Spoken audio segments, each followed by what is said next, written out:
Greetings everyone. आज हम करेंगे cost allocation along with calculation of closing stock.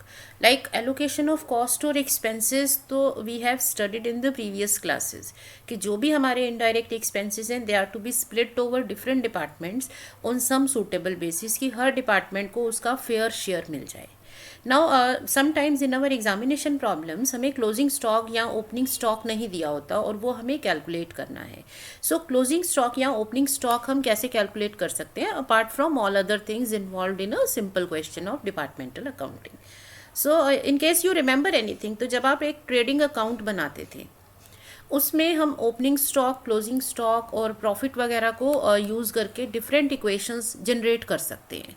जैसे हमारा ट्रेडिंग अकाउंट है, इसमें opening stock, net purchases, net sales, closing stock और डायरेक्ट एक्सपेंसेस जब हम डेबिट करते हैं हमारे पास आ जाता है ग्रॉस प्रॉफिट। ठीक है ना। इसका मतलब क्या हो गया कि जो opening stock plus purchases plus direct expenses is equal to क्या है, sales plus gross profit also is equal to sales plus closing stock, है ना। ये हमारा ट्रेडिंग अकाउंट है, इसको हम इक्वेशन फॉर्म में इस तरह से लिख सकते हैं। डेबिट के टोटल क्रेडिट के इक्वल होंगे। इट्स अ डिफरेंट थिंग कि हम नॉर्मल जो हमारा प्रोसीजर है we put in all these values, ये वैल्यूज़ हम इसमें डालते हैं और ये हमारा बैलेंसिंग फिगर आता है। जीपी के लिए इसे सॉल्व करते हैं। बट अब आप ये देखो कि अगर हमें क्लोजिंग स्टॉक सॉल्व करना है या ओपनिंग स्टॉक सॉल्व करना है, इट मीन्स कि हमें फिर बाकी के कंपोनेंट्स दिए हों, हमें ग्रॉस प्रॉफिट दिया हो, तब हम ओपनिंग या क्लोजिंग स्टॉक इजीली सॉल्व कर सकते हैं। सो किसी भी अकाउंट को एक इक्वेशन में हम कैसे प्रेजेंट करते हैं, debit totals should be equal to credit totals. ठीक है, इसको कुछ स्टूडेंट्स इस तरह से भी लिख देते हैं, gross profit is sales plus closing stock minus opening stock minus purchases minus direct expenses. ठीक है ना। भाई ग्रॉस प्रॉफिट क्या है, gross profit is sum total of credit minus debit. तो ये क्रेडिट साइड हो गई और ये डेबिट साइड की चीज़ें, इसमें अगर हम ब्रैकेट कर लें तो ये माइनस हो गया, है ना। ठीक है, इस तरह से आ जाता है। सो ये हमारी इक्वेशन है। So we can make use of this equation to find out the value of opening और क्लोजिंग स्टॉक। इसको यूज़ कर सकते हैं। बट अगर इसे यूज़ कर रहे हैं इट मीन्स हमें ग्रॉस प्रॉफिट पता होना चाहिए। सो नॉर्मली हमारी एग्जामिनेशन प्रॉब्लम्स में either we are given all stock related information, ठीक है, हमें या तो सारी इंफॉर्मेशन दे दो and then we calculate gross profit, फिर हम ग्रॉस प्रॉफिट कैलकुलेट कर लेंगे। दूसरा तरीका क्या है कि if stock related information is missing, अब ये कौन सी इंफॉर्मेशन हो सकती है, it may be opening stock, it may be closing stock, it may be purchases. तो कोई एक information, only one, remember one account one information, एक अकाउंट से एक ही सॉल्यूशन निकल सकता है क्योंकि एक ही बैलेंसिंग फिगर आएगा ना। सो हमें स्टॉक इन्फॉर्मेशन जो है वो मिसिंग हो सकती है, एनी वन। इट मीन्स हमें जो ग्रॉस प्रॉफिट है वी आर गिवन दैट, तो हमें ग्रॉस प्रॉफिट के बारे में बताया होगा। समटाइम्स क्या है, ग्रॉस प्रॉफिट क्या होता है, it is taken as a percentage of sales. तो हमें सेल का परसेंटेज दे रखा होता है ग्रॉस प्रॉफिट, तो हम क्या करेंगे यहाँ पर इस इक्वेशन में सेल का परसेंटेज ले लेंगे। सो ओपनिंग स्टॉक हमारे पास है, परचेजेस हमारे पास हैं, डायरेक्ट एक्सपेंसेस हमारे पास हैं, ग्रॉस प्रॉफिट हमारे पास है ना, और सेल्स भी हैं। सेल्स के बेसिस पे हमारा ग्रॉस प्रॉफिट आ गया। सो ये जो क्लोजिंग स्टॉक है ये सॉल्व हो जाएगा। इस इक्वेशन को यूज़ करो और उसे सॉल्व कर दो, या यहाँ आप इस इक्वेशन को प्रेजेंट कर दो, क्योंकि इक्वेशन का मतलब होता है कि हम इसे यूज़ करेंगे कुछ सॉल्व करने के लिए। सो इसको आप प्रेजेंट कर दो कि क्लोजिंग स्टॉक क्या होगा। Closing stock will be equal to, अब ये सब चीज़ें माइनस हो जाएंगी ना इधर जाके, तो आप क्लोजिंग स्टॉक की वैल्यू सॉल्व कर सकते हो। ठीक है, सो इक्वेशन बना लो और इसको सॉल्व कर लो। सो इस तरह से हम इसे सॉल्व करते हैं। यहाँ पर we need to remember one thing, many a times जो ग्रॉस प्रॉफिट होता है when you express it as a percentage of sale, so कई बार हमें ये कहा होता है कि this is without considering expenses. मतलब आपने एक्सपेंसेस को, डायरेक्ट एक्सपेंसेस को कंसिडर किए बिना अपना ग्रॉस प्रॉफिट का रेट इस्टेब्लिश किया। जैसे आप ये मानते हो, क्योंकि देखो जो सेल प्राइस होता है ये बैकग्राउंड में हमें समझना पड़ेगा कैसे डेवलप होते हैं। आप गुड्स परचेज करते हो, ठीक है, मान लो आपने परचेज प्राइस पे किया 20, अब आप कहते हो कि मुझे ना 25% प्रॉफिट चाहिए। ठीक है, आप 25% प्रॉफिट के अकॉर्डिंगली आप अपना प्रॉफिट का कंपोनेंट ले लेते हो 5 रुपीज़ और आप सेलिंग प्राइस फिक्स कर देते हो 25। तो ये जो ग्रॉस प्रॉफिट का रेट है it is without considering direct expenses. ठीक है, तो इन दैट केस क्योंकि हमने डायरेक्ट एक्सपेंस को कंसिडर नहीं किया तो फिर इस इक्वेशन में भी डायरेक्ट एक्सपेंस को कंसिडर नहीं करेंगे। अनदर वे में भी कि आप ग्रॉस प्रॉफिट जो एक्चुअली हम ग्रॉस प्रॉफिट निकालते हैं it is after considering all direct expenses. जो हम एक्चुअल में निकाल रहे होते हैं वो तो सब डायरेक्ट एक्सपेंसेस को कंसिडर करके लेते हैं। सो अगर आपको डायरेक्ट एक्सपेंसेस को कंसिडर करना है in that case direct expenses इस इक्वेशन का पार्ट होंगे। ठीक है, तो इस इक्वेशन में जिसमें हमने स्टॉक की इक्वेशन ली है सो इसमें डायरेक्ट एक्सपेंसेस इस इक्वेशन का पार्ट होंगे या नहीं that we will have to see कि हमारा क्वेश्चन किस तरह से ग्रॉस प्रॉफिट का रेट इस्टेब्लिश करते हैं। जैसे इसकी जगह पे बिजनेसमैन ये भी सोच सकता है कि मेरी कॉस्ट जो है वो गुड्स की 20 रुपीज़ है, परचेज प्राइस 20 है और मुझे अराउंड में बी से 2 रुपीज़ इस पर मुझे एक्सपेंसेस पड़ जाते हैं। If I want to make a profit of से 5 रुपीज़ तो अब आप इसकी प्राइस सेट कर देते हो 27। ठीक है, तो आपका जो प्रॉफिट का रेट है वो क्या होगा, ग्रॉस प्रॉफिट का रेट इट इज़ 5/27 इंटू 100 है ना। सो जो रेट ऑफ ग्रॉस प्रॉफिट है वो आपका डिपेंड करेगा कि कितने चीज़ों को कंसिडर करके आपने इसे लिया है। So we can of course calculate closing stock. तो हमारा स्टेप क्या होगा, स्टेप 1 होगा इसमें मेक यूज ऑफ इक्वेशन, ये जो ऊपर एक इक्वेशन बताई है, to solve missing stock information. अब मिसिंग क्यों लिख रही हूँ, क्योंकि ओपनिंग भी हो सकता है क्लोजिंग स्टॉक भी हो सकता है। So you make use of this equation. अब इस इक्वेशन को आपको अप्रोप्रिएट वे में यूज़ करना है। मतलब अगर क्वेश्चन कहता है एक्सपेंसेस कंसिडर करके प्रॉफिट निकाला है तो आप फिर इसको कंसिडर करो और फिर इक्वेशन बनाओ। If it says without considering expenses तो फिर इसको बिना कंसिडर किए बनाओ। सो ये हो जाएगा। उसके बाद आप एलोकेशन टेबल बना दोगे। एलोकेशन टेबल आप इनडायरेक्ट एक्सपेंसेस के लिए, ठीक है ना, इनडायरेक्ट जितने भी एक्सपेंसेस हैं उनके लिए एक एलोकेशन टेबल बन जाएगी। और फिर उसके बाद हमारा हो जाएगा preparation of trading and P&L account for departments. फिर आप डिपार्टमेंट्स का काम कर लोगे। ठीक है ना। सो ये हमारे स्टेप्स हैं। सो जब भी हमें स्टॉक की इंफॉर्मेशन लेके आनी है, सॉल्व करनी है, ओपनिंग स्टॉक है, क्लोजिंग स्टॉक है, कुछ भी सॉल्व करना है तो आपको इक्वेशन का यूज़ करना होगा। और उसके लिए हमारे पास जो इन्फॉर्मेशन हमें चाहिए वो क्या है, we are given rate of gross profit.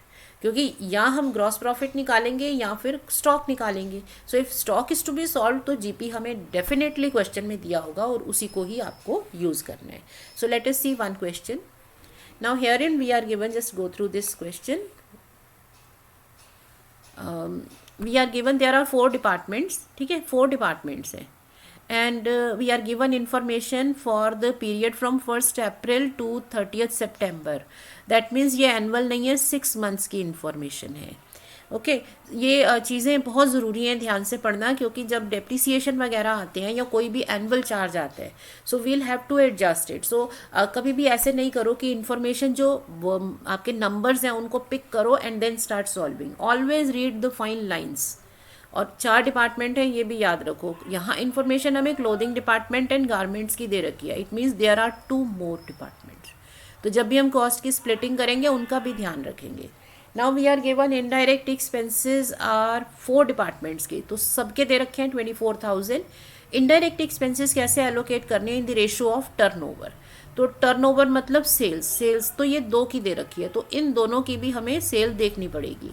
Okay इसमें क्या है, 1/4 जो है वो इक्वली डिस्ट्रीब्यूट होंगे और सेल्स हमें दे रखी हैं बाकियों की 4,70,000। तो ये सेल्स रिमेनिंग 2 डिपार्टमेंट्स की हैं सेल्स। ठीक है, तो करना क्या है हमें, 1/4 जो एक्सपेंसेस होंगे इनडायरेक्ट एक्सपेंसेस ये है ना, तो इसका 1/4 कितना हो गया 6,000। ये तो इक्वली डिवाइड होगा और बाकी जो है 3/4 वो हो जाएगा सेल्स की रेशियो में। तो अगर हमने ये question we have read it properly, then we know कि हमारे जब ये इक्वल डिवीजन है तो 4 डिपार्टमेंट्स हैं। जब सेल की रेशो है तो सिर्फ इसकी रेशो नहीं है, बाकी के दोनों की भी रेशो है। अब इसमें थर्ड और फोर्थ की कितनी है वी डोंट नीड, क्योंकि उनकी कैलकुलेशन करने को कहा नहीं है, तो कंबाइंड अमाउंट भी चल जाएगा। अच्छा, rent, sorry this is not rent, this is rate of gross profit, ये प्रिंटिंग में है। Rate of gross profit without reference to direct expenses. तो क्या मतलब है कि जब हमने ये जीपी निकालना है तो इसमें डायरेक्ट एक्सपेंसेस कंसिडर नहीं करने हैं। All right, and then fixed assets are 1,50,000। अब ये इन्फॉर्मेशन है, इस पर डेप्रिसिएशन है 10% पर एनम, तो हमें 6 मंथ्स का डेप्रिसिएशन भी लेना होगा। प्रोपोर्शन ऑफ फिक्स्ड एसेट्स हमें दे रखा है 2:2:1:1, दैट मीन्स 2/6, 2/6, 1/6, 1/6।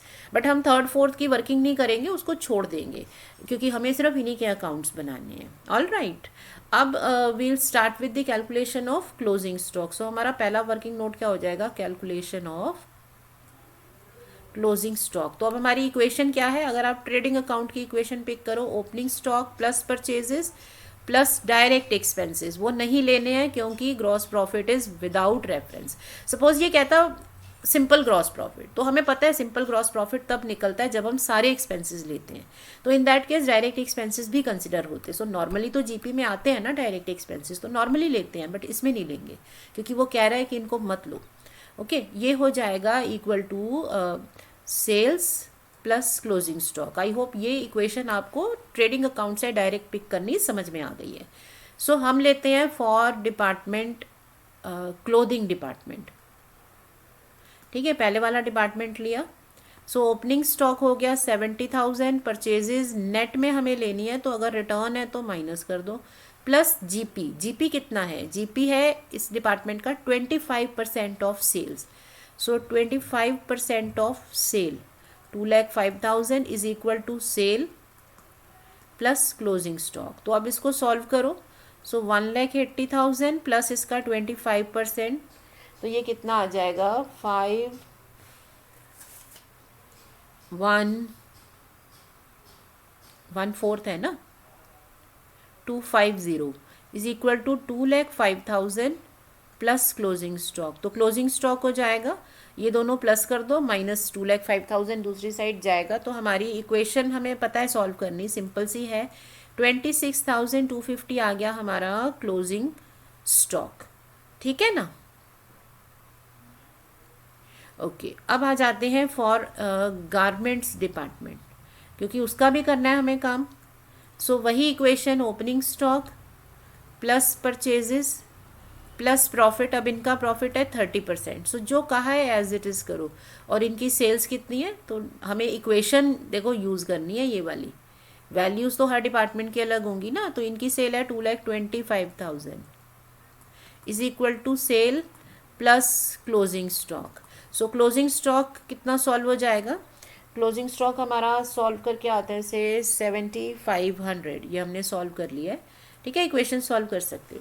अब इसमें क्या है कि हम ये एक जेनरिक इक्वेशन क्यों ले रहे हैं, देखो ये इसलिए लेते हैं कि हमें जो भी वर्क करना है वो हमारा इजीली सॉल्व हो जाएगा, समझ रहे हो। अगर मैं इसमें एक क्लोजिंग स्टॉक की इक्वेशन बना दूँ मान लो, ठीक है, और हम उसको यूज़ कर रहे हैं, तो अब क्या होगा, अब आपको अगर ओपनिंग स्टॉक की प्रॉब्लम आ जाती है कि ओपनिंग स्टॉक नहीं दे रखा, फिर आपको इक्वेशन दूसरी सोचनी पड़ेगी। और कुछ स्टूडेंट्स ऐसे भी होते हैं जो बहुत लेमैन टर्म्स में पढ़ते हैं, तो दे माइट फील कि इसकी इक्वेशन तो हमने पढ़ी नहीं, लेकिन एक्चुअली क्या है, ये तो हमारी ट्रेडिंग अकाउंट की इक्वेशन है, इसी को यूज़ करना है कुछ भी सॉल्व करना हो। सो ये आ गई हमारी वैल्यूज़। अब सेकेंड हमारा वर्किंग नोट क्या है, एलोकेशन ऑफ एक्सपेंसेस, ठीक है। तो अब इसमें हम सिर्फ क्लोथिंग एंड गारमेंट्स डिपार्टमेंट लेंगे, क्योंकि we are just having only one indirect expense, एक ही हमें कंप्राइज टोटल वैल्यू दे रखी है। तो ज़रूरी नहीं है you make this table, you can show the information in any manner you like. जैसे indirect expenses are given 24,000, okay, less we can say that fixed expenses. Fixed इसलिए क्योंकि ये हमारे फिक्स्ड रहने वाले हैं, सारे डिपार्टमेंट्स के लिए इक्वल जाएंगे। यहाँ इसे लिख दो expenses to be divided equally. तो ये 6,000 हो गया 1/4, और इसकी रेशो क्या है, यहाँ लिख दो टू बी स्प्लिट इक्वली, इसको इक्वली बांटना है। तो ये यहाँ कितना कितना आ जाएगा, ठीक है, 4 डिपार्टमेंट्स थे, तो 1:1:1:1:1, 4 में 1/4, सो 1500 एंड 1500। यहाँ कोई और ये सोच सकता है कि अरे ये तो पूरे तो आए नहीं एक्सपेंसेस, तो बाकी दोनों डिपार्टमेंट्स के 3000 इकट्ठे रह गए हैं, हमें ज़रूरत नहीं है उसको लिख के दिखाएं क्योंकि उसका वर्क नहीं करना, ठीक है। अब ये आ गया रिमेनिंग एक्सपेंसेस, ठीक है। अब ये किस रेशो में बंटने हैं, to be divided in sales और टर्नओवर रेशो, ठीक है। जैसे हमने नॉर्मल क्वेश्चन जो पीछे किया था उसमें we were having that column कि बेसिस क्या है और रेशो क्या है, वो इसलिए था because we had a lot of expenses. जब एक ही एक्सपेंस है तो इतनी डिटेल दिखाने की ज़रूरत नहीं है, बिकॉज ये वर्किंग नोट्स हैं, these are our own understanding, हम शो करें कि हमने ऐसे कैलकुलेशन की।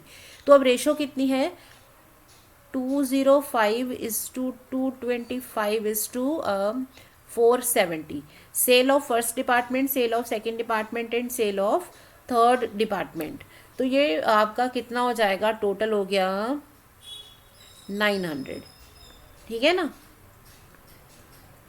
सो जो बाकी 18,000 है इसका 205/900 ये देंगे क्लोथिंग डिपार्टमेंट को। So clothing department will get how many expenses, they will be getting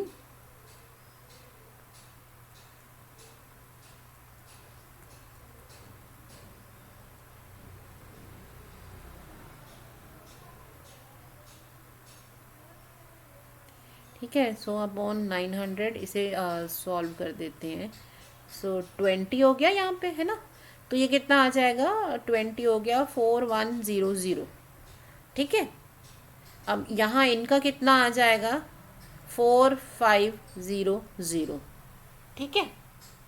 तो ये हमारे हो गए इनडायरेक्ट एक्सपेंसेस, ऑल राइट। अब इसके बाद अगला क्या है हमारा, डेप्रीसिएशन। सो डेप्रीसिएशन कितना आएगा, डेप्रीसिएशन है 10%, सो 1,50,000 का 10% 6 मंथ्स के लिए, 6 मंथ्स का मतलब हो जाएगा कि ये 7,500 है ना। सो डेप्रीसिएशन आया 7,500, इनकी रेशो क्या है,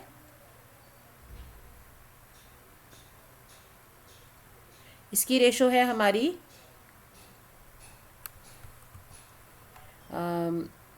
इन, यहाँ मैं लिख रही हूँ क्योंकि ये ना यहाँ थोड़ा सा प्रॉब्लम आ रही है, 2:2:1:1, तो 2/6 एक डिपार्टमेंट, 2/6 दूसरे को, बाकी के दोनों डिपार्टमेंट्स को, which we don't need to write. Okay, so ये कितना आ जाएगा, 2,500, 2,500 एंड 2,500 फॉर बोथ। ये सॉल्व नहीं करेंगे क्योंकि इनके अकाउंट्स नहीं बनाने हैं। तो ये हो गई हमारी डिवीजन ऑफ एक्सपेंसेस ऑल्सो, ठीक है। सो ये हमने सारे एक्सपेंसेस ले लिए। अब हमें क्या करना है, अब हमें ट्रेडिंग एंड P&L अकाउंट बना देना है। So departmental trading and P&L account for the period of 6 months, ठीक है। ये लिख दो 1 अप्रैल टू 30 सितंबर 2020, ऑल राइट। ऊपर हम लिख सकते हैं बुक्स ऑफ कविता, जो भी आपका जो मेन बिजनेस है उनकी बुक्स हैं। So now we can make 2 columns. अब इस क्वेश्चन में टोटल का कॉलम बनाने की ज़रूरत ही नहीं है, रीज़न बीइंग कि ये टोटल नहीं हो सकता है। This organisation company is having 4 departments, हमें तो सिर्फ 2 ही डिपार्टमेंट दे रखे हैं ना। सो हम टोटल किस लिए करेंगे, अगर सारे डिपार्टमेंट्स हों तो टोटल का कॉलम भी कॉलम बना सकते हैं, ठीक है। So clothing department, garments department, okay. Details और पर्टिकुलर्स जो तुम लिखते हो एक ट्रेडिंग एंड P&L अकाउंट में, एज इट इज़ हमें करना है, ओके। अब हमारा ट्रेडिंग अकाउंट क्या आ गया, opening stock, purchases, direct expenses 70,000, 45,000, 1,10,000, 1,20,000 and direct expenses are 15,000, 20,500, ठीक है। अब यहाँ पर हम ले लेंगे